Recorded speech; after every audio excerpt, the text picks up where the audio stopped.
36 জুলাই উদযাপনের স্থানে বেলুন বিস্ফোরণের ঘটনা ঘটেছে এবং এই ঘটনায় এখন পর্যন্ত 10 থেকে 12 জন কিন্তু আহত হওয়ার চিত্র কিন্তু আমরা দেখতে পেয়েছি। দর্শক আপনারা দেখছেন কালের কণ্ঠ, সাথে রয়েছে আমি আব্দুল হামিদ। একটু যদি বলে রাখি, এই বেলুনগুলো নিয়ে আসা হয়েছিল মূলত এই যে অনুষ্ঠানটি রয়েছে এই অনুষ্ঠানের উদ্বোধনের জন্য নিয়ে আসা হয়েছিল, কিন্তু সেই উদ্বোধনের বেলুনগুলো কিন্তু বিস্ফোরণের ঘটনা ঘটেছে এবং এই বিস্ফোরণে 10 থেকে 12 জন কিন্তু আহত হয়েছেন। আপনাদের যদি বলে রাখি, 36 জুলাই উদযাপনের জন্য সকাল থেকে কিন্তু নানা আয়োজন রাখা হয়েছে এবং এই আয়োজনকে উদ্বোধন করার জন্য মূলত এই বেলুনগুলো কিন্তু নিয়ে আসা হয়েছিল এবং এই বেলুন নিয়ে আসার জায়গা থেকে মূলত একটি জায়গায় রাখা হয়েছিল এবং সেখানে কিন্তু হঠাৎ করে কিন্তু সেটি বিস্ফোরণের ঘটনা ঘটে এবং এই ঘটনায় কিন্তু আমরা যেটি দেখতে পেয়েছি যে 10 থেকে 12 জন কিন্তু এখানে আহত হওয়ার চিত্র কিন্তু আমরা দেখতে পেয়েছি। দর্শক আপনারা দেখছেন কালের কণ্ঠ, সাথে রয়েছে আমি আব্দুল হামিদ।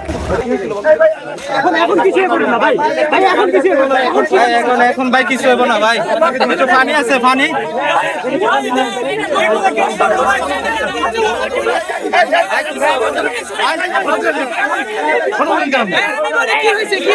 আনন্দ করবো মানুষ, ঠিক আছে।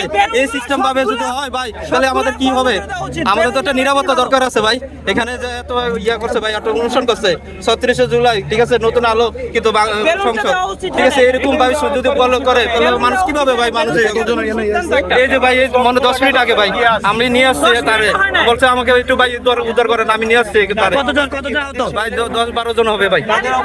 আমি কয়েকজনকে অটো দিয়ে পাঠিয়ে দিচ্ছি, 4-5 জন, যেহেতু মেডিকেল টিম এদিকে, আমিও এখানে ছিলাম, আমি একটু পিছনে ছিলাম। ওই যে গ্যাস বেলুন দিচ্ছে অনেকগুলা, ওগুলা যখন মারছে আর ওই যে ধোয়া উড়ানোর বারুদগুলা ওগুলো মারছে একসাথে মারতে মানুষের মাঝখানে বসতে সবাই এখানে কারণ করছিল, ওইখানে গ্যাস আর বারুদ একসাথে বাস্ট হয়ে এমন একটা গাড়ি এখানে আছে, গাড়ি স্টার্ট হয় না, এমন একটা গাড়ি আছে, এরকম একটা গাড়ি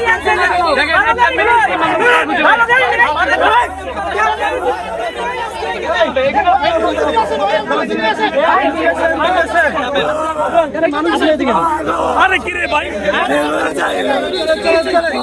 আসেন আসেন ভাই ভাই, না না না সব